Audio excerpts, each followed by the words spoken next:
Kokoro sont des enfants qui enseignent leur langue maternelle aux enfants par vidéo. Chaque semaine, il y a une vidéo qui dure 10 à 15 minutes.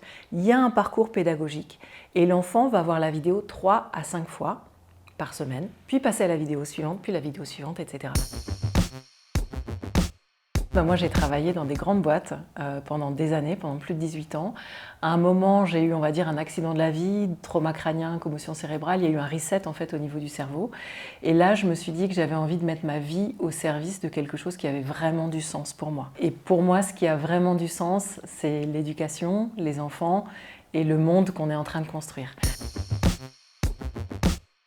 Alors en fait, le projet, il est vraiment à l'intersection de plein de choses. C'est vraiment parce que j'ai eu ce trauma crânien, j'ai pris conscience de plein de choses au niveau du cerveau. De me dire, le cerveau, il est potentiel pur, et le cerveau de l'enfant à la naissance, c'est encore plus magnifique.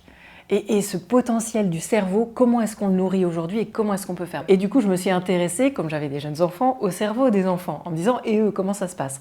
Donc ça a été vraiment à la croisée des neurosciences, et ce développement cérébral, cette plasticité cérébrale, de la linguistique, puisque c'est vrai que c'était mon coup de cœur de me dire, avec les langues, on peut se connecter au monde entier.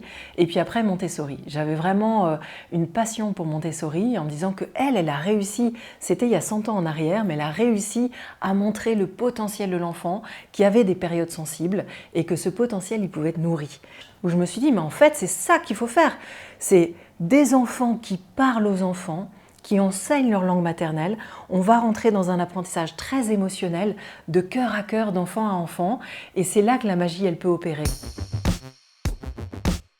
Alors en gros, sur 2016-2017, on fait la R&D, recherche et développement, les tests, les expérimentations. On va dans les écoles, auprès de familles, on discute, on teste le programme avec eux. Ça a duré à peu près 2 ans. Donc 2016-2017. 2018, on se dit, bon, on va essayer d'aller présenter notre programme le plus largement possible.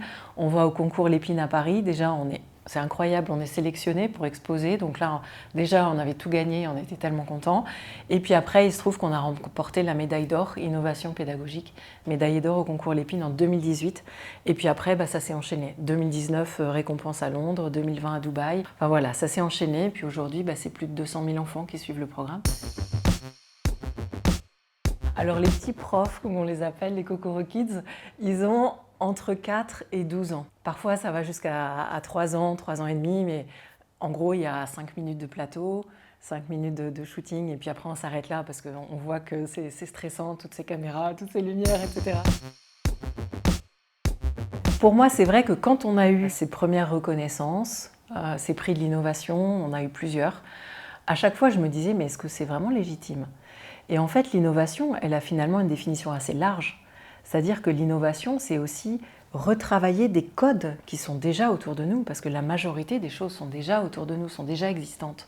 Et c'est de retravailler des codes qui existent déjà et de les transformer. C'est pas de la EdTech avec des virtual reality, etc. C'est pas notre façon de voir l'innovation. Notre façon de voir l'innovation, elle va être... c'est la tech qui se met au service du développement de l'enfant. Et pour être le plus au service du développement de l'enfant, c'est de revenir sur l'enfant, qui il est, comment on peut l'accompagner au mieux.